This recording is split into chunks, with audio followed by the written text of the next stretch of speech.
Night view of Tirumala Tirupati దేవస్థానం.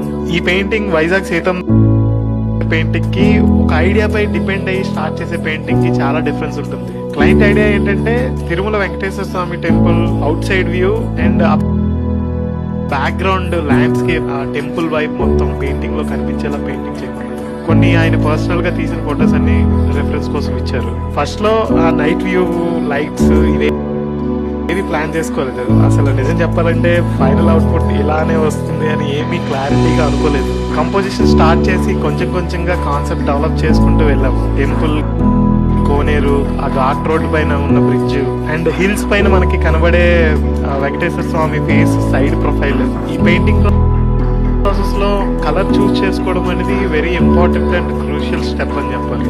ఎప్పుడైతే night view చేద్దామని decide అయ్యామో, I mean not completely night or dark view, sunset అయిన తర్వాత అప్పుడప్పుడే లైట్స్ ఆన్ చేస్తారు కదా, ఆ టైం అని ఆ లైట్స్ ని దృష్టిలో పెట్టుకొని పెయింటింగ్ చేయాలి. ఆల్మోస్ట్ 15 to 20 ఇమేజెస్ రిఫరెన్స్ తీసుకున్నాం ఈ పెయింటింగ్ కోసం.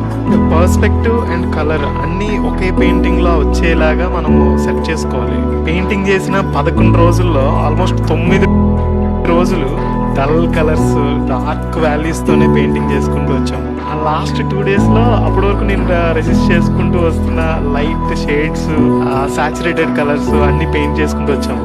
ఈ పెయింటింగ్ లో నాతో పాటు ఇంకొక 3 ఆర్టిస్ట్ కూడా పనిచేశారు.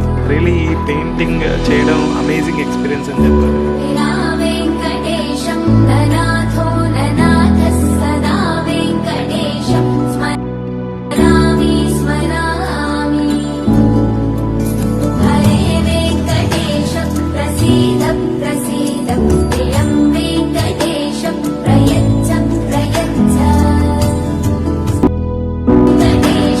I know.